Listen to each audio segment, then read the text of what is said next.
Hello, it's that college football guy. Here, another video. No, it's not a schedule preview. It's something else. There's been talking about scheduling formats, about what the SEC might do. Now there's talk about what the Big 12 and what they add to their conference, what the changes would be, and how things would do. And somebody brought that up based on what was said on the Monty Show. And shout out to the Monty Show. Make sure you subscribe to them on YouTube. They got some good content on there. But the SEC model brought up something as people were complaining about it, and some schools, most of the ones who can't win any games, are the ones who want the 8-game schedule. That way they can cupcake out the last 4, so they have a chance to be bowl eligible. But the problem is that the SEC is considered to be somewhat of a cupcakes because you only played 8 SEC opponents. The Big 10 plays 9. Why can't you play 9? I'm checking to see if they're... I'm right now in Dothan, Alabama, getting unloaded. I'm waiting for them to tell me I'm done, but they're still unloading me if you can hear it. Let's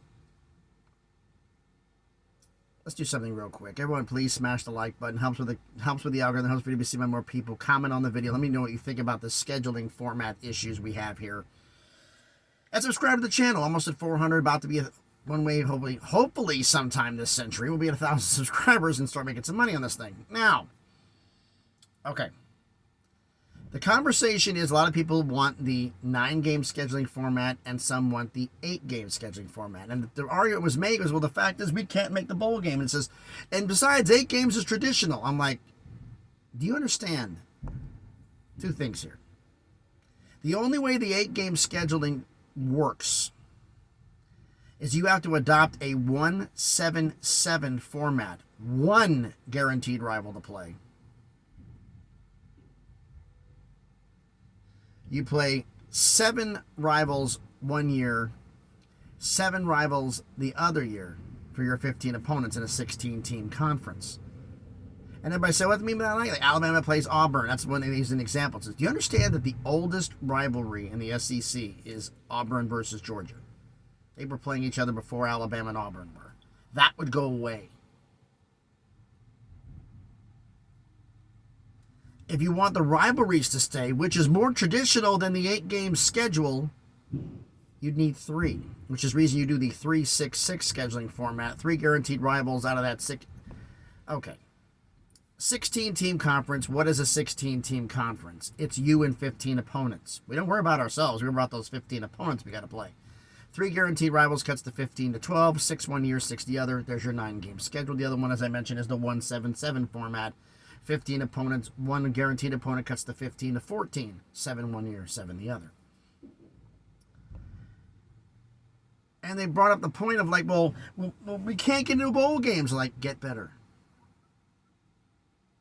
Iron sharpens iron. Get better. It's the only way you're going to improve. By making your schedule weaker, you're going to still be weak. It doesn't change anything. Be more of a joke than you are now. You're going to have to get better. A lot of people are scared for their jobs. That's the reason why this is being brought up. It says it's about history. No, it's not. It's about you saving your job. That's what this is about. It's about money. But it's not about money. Yes, it's about money. Your bowl money. Not the conference, just you. And it's like Alabama's worried about it. Because Alabama's, and Nick Saban says, we like the 8-game schedule.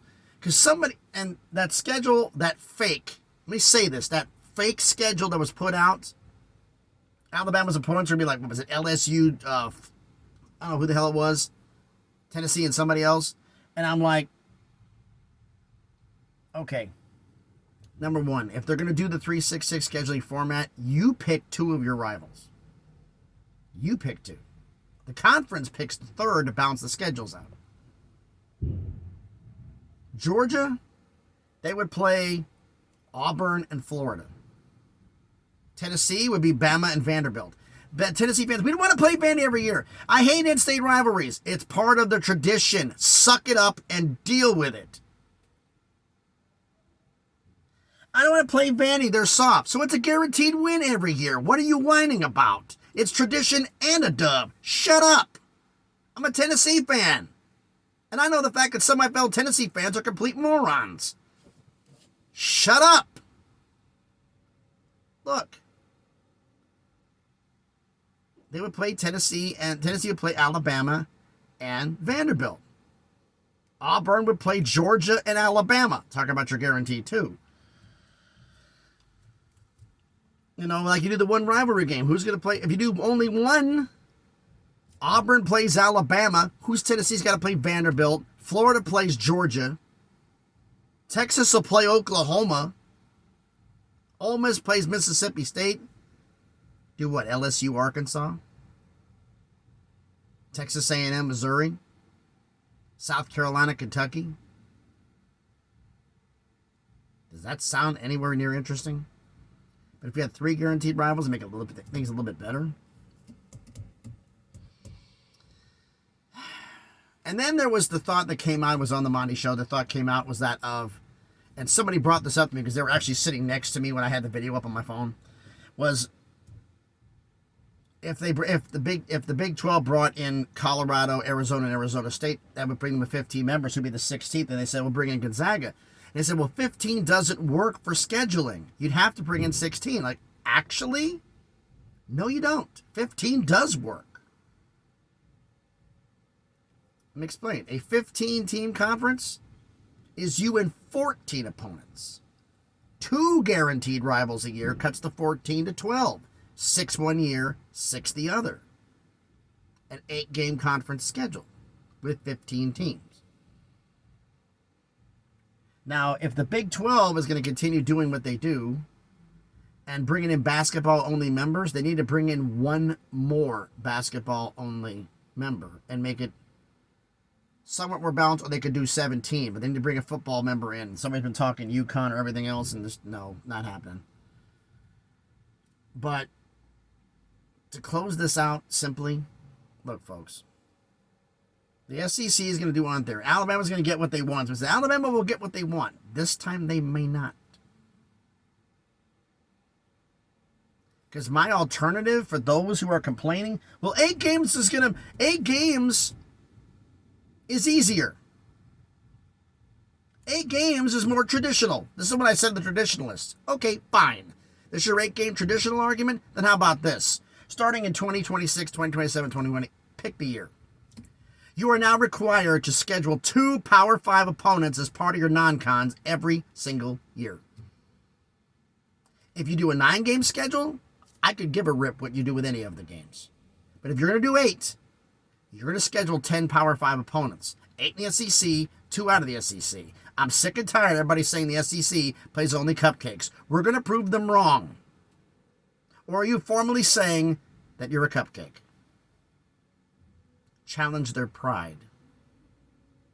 Well, we can't play 10 Power 5 opponents. Well, if you play 9 SEC opponents, you don't have to worry about it, do you? And that's one more FCS school you can schedule to help your record, right? What would you rather do? Play one more FCS team and an SEC team, or play 2 Power 5 opponents? Which would you prefer? Which do you think is going to help your record more in the long term? That's my idea to solve the argument for the 8-team schedule. What's going to happen? I don't know. I really don't know. And as for all the Colorado Conference realignment, they're going to be talking to the big... They're not. Because nobody's formally done a TV offer, a media deal yet. So until the media deal is formal, everything is guesswork. Everybody's scrambling for content, folks. We all know this. Let's just let the cat out of the bag. Everybody's scrambling for content.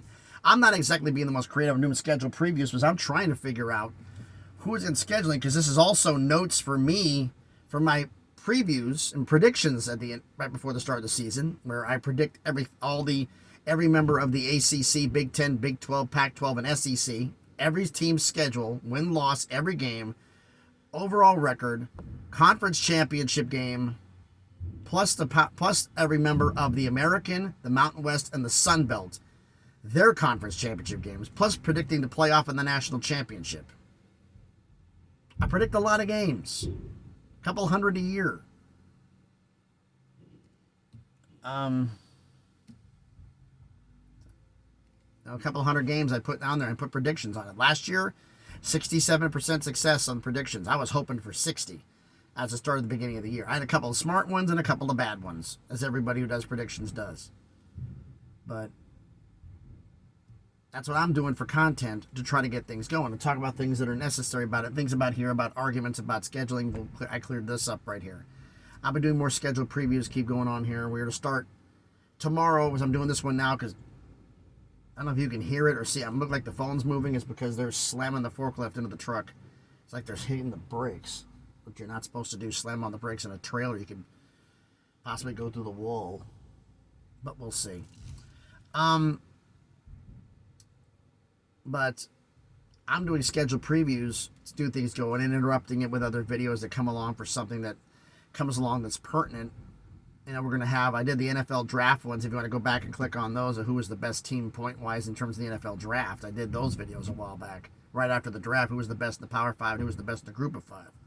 Group of 5 / FCS.